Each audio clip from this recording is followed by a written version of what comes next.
Hello everyone and welcome back to my channel. So, it's been a while, about 5 months to be exact.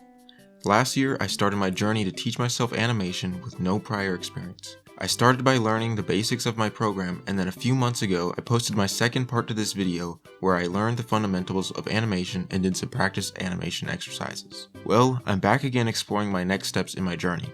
Learning to animate part 3. Since my last video where I did a bunch of practice exercises, I've been trying to find more beginner-friendly exercises or steps to take after the basics. This was easier said than done though. Many of the exercises that showed up in my research were the same bouncing ball or pendulum recommendations I had already done. If it wasn't that, it was usually something along the lines of a walk cycle or something even more complicated like a fight scene. I felt that a walk cycle was a big jump from the basic bouncing ball and pendulum exercise, and I wanted to see if there was some middle ground between the two. Even then, finding good examples were more difficult than I thought. I did have a handful of animation related videos saved for my last time researching, and once again I did sit down, watch, and even take notes on some of them. Though they didn't include or directly relate to any exercises I was setting out to do in this video, I did still learn a lot of information from them. The most interesting one to me was Dongcheng's video talking about the differences between walk animations made in Japanese animation versus Western animation. I'll talk more about walk animations later, but one of the big things he mentioned was how anime is usually animated on threes, meaning there is a new drawing every 3 frames in a traditional 24 frames per second animation. This is obviously a rule that can be broken depending on what or how you're animating, but as a beginner I see it as a challenging rule. In my previous video, I kind of made however many drawings I needed to make the animation feel smooth, but this time I wanted to challenge myself by forcing my animation to have a more uniform amount of drawings per second. Still being lost on what exercises to practice, I eventually ended up watching other people's practice animations online and found a few that both occur relatively frequently and also seemed beginner friendly enough, so I just decided to use some of those. The two I settled on were the falling leaf and flower sack animation. I also wanted to pick up one of my original goals for my last video, which was animating a simple hand moving. I tried to look up tutorials, but there were very few videos on either of these, and the ones that were there felt more like tutorials on how to animate exactly what they made. What I was hoping for was the types of videos where they emphasized the educational side of these exercises and how to animate the subjects as a whole outside of their video, similar to the research and guides I watched in my previous animation video. However, I think this brings up a good opportunity for me to try something new in my animation journey, and that is to really study what I'm looking at. Starting with the more basic of the two was the falling leaf animation. There were a ton of other people's practice animations at this out there, and at least one video tutorial that I'll be honest and say I didn't watch. My initial idea was to do a basic falling leaf from left to right across the screen, but the more practice animations I saw, the more special touches I saw that I could add to mine. The leaf spinning in a circle and flying closer to the camera were two things that I wanted to implement into my practice animation. Since this was sort of my first animation on my own with no tutorial or guide, I started by sketching what I thought would be some good keyframes. It was obviously very off at first, so a common occurrence throughout not only this practice animation, but also the rest of the animations in this video were me retiming my drawings and spacing them out and adding or removing some drawings here and there. There was definitely a challenge here keeping myself restricted to animating on threes. I felt there were many issues that could have easily been fixed by making a drawing last only 1 or 2 frames, but I persisted with animating on threes. Since animating on threes was equal to only 8 drawings per second in a 24 frame per second animation, this really made me consider every keyframe's importance to the movement. If one frame was off, the movement could feel choppy or too fast. The best example of this were when the leaf goes in a circle and when it comes closer to the camera. I made sure to add an extra drawing or two to those two movements specifically since I wanted to make sure that those actions had more impact than the regular passes the leaf makes. Really, the biggest thing I learned when animating on threes was deciding what keyframes were most important to the action as well as knowing the timing of your movement, how to disperse its poses through the more limited drawings that you have, and if you need to push or emphasize a certain pose more or make it last a bit longer to achieve a smoother looking animation. Other than that, this exercise was also a good refresher on arcs, spacing and timing, and slow in and slow out, which are all good fundamentals of animation. On to the next exercise, the flower sack animation. To me, it usually resembles the art style and expression of older cartoons and Disney style animations. There are so many ways it can be animated depending on what you want to practice. The bottom 2 corners or points of the flower sack are usually the feet or legs area, and the top 2 points can be animated in multiple ways. I've seen them used as arms or hands, I've seen them used as a sort of way to express emotions or facial expressions, or they can simply just be an accessory to the movement to show secondary action the same way that hair would react in an animation. Just like the leaf animation, I went into this blind. I started with some basic sketches of flour sacks since it was a subject I've never really drawn before. It definitely felt really awkward at first, but I got used to it pretty quick. Since it's so expressive and human-like, the possibilities of things to animate it doing are nearly endless. I decided to keep it simple and make a walking cycle, and then have it jump up to a higher platform. I also made its top corners a mix between arms and being accessories to the body. They show some movement at times, but they also sometimes just sit on its head. I scribbled some keyframes down and went back to retime and add a few frames here and there.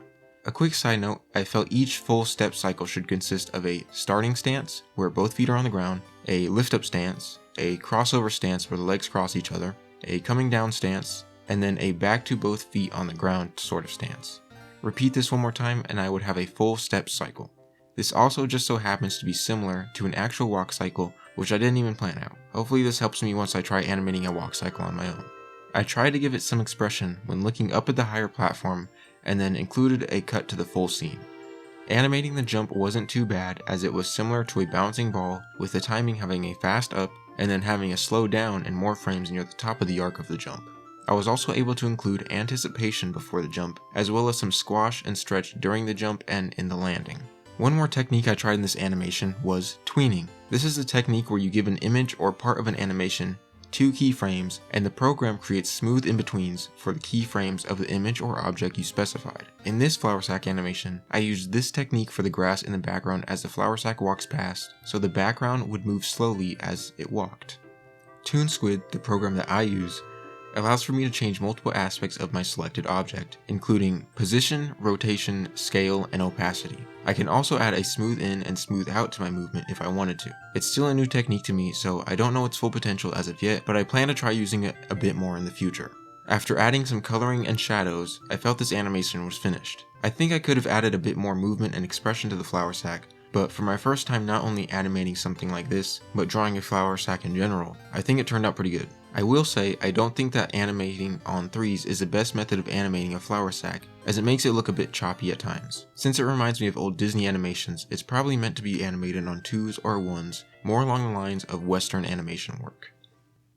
And finally, I wanted to try animating a hand.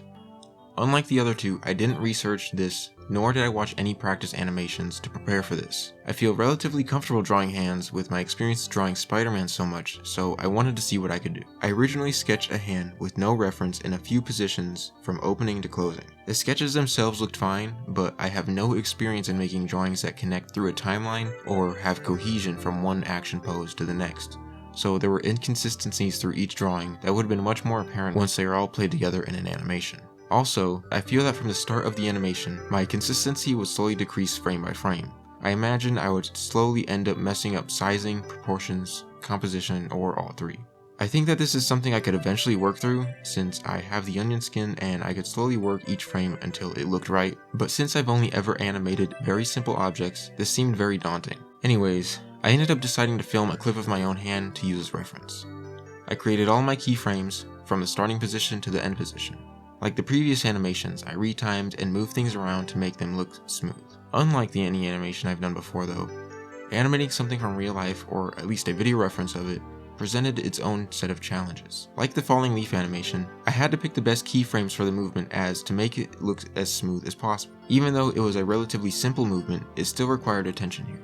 Unlike the leaf animation, I had a reference to choose my keyframes from. I would have thought having a lot of frames to choose a keyframe from would have made it easier, but only being able to choose 8 frames for a single second from a video that has 60 frames per second was more of a trial than I thought it would be. It wasn't necessarily difficult, it just took more thought process than I would have originally guessed. Also, unlike the leaf animation, I was a bit more restricted to my own interpretation of what I could draw. With the leaf animation, I had the freedom to make the leaf shape and movement how I wanted and to make it look as appealing as I wanted to make it. Putting all that aside, it is still an animation versus a real-life video.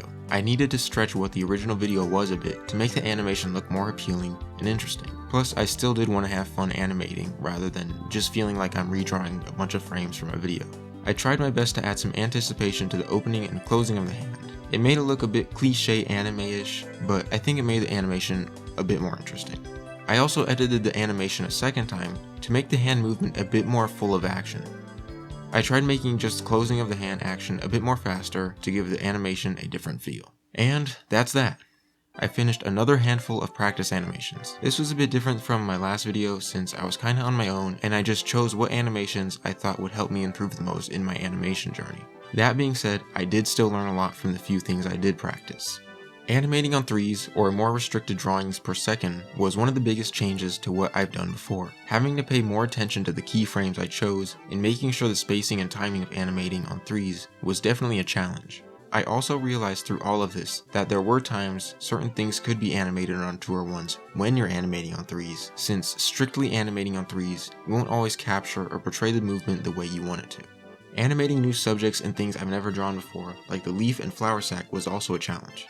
It was also cool to get some walk cycle practice even though I'm not focusing on that just yet. I also got to try tweening in my animation, and even though it was a very small and simple use of it, I think there could be a lot of potential in this animation technique.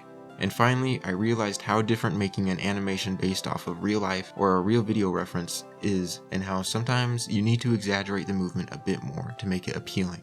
I also got some refreshers in arcs, slow in and slow out, and a bunch of other of the fundamentals of animation. Now, I did mention a walk cycle in this video a few times, and I did originally plan to do one in this video, but the more I looked into it, the more I realized that it's something I really want to focus on. To me, it seems like a walk cycle is almost sort of a milestone in learning animation, since it's one of the more simple and yet also most common full body movements to animate. I think my next animation video will be me really focusing on making a walk animation, since I want to do more than just a side profile walk animation. But for now, that's all for this video. Like usual, if you guys have any tips or advice on animating and things I can practice or improve on, please leave them down in the comments below. Any help is very much appreciated. If you like this video and want to see more of my content, you can check me out on my other socials where I post other stuff like things I draw and make. Like, comment, and subscribe down below. It really does mean a lot to me and it helps me out a ton. I hope you guys enjoyed watching this video and I hope to see you on the next one.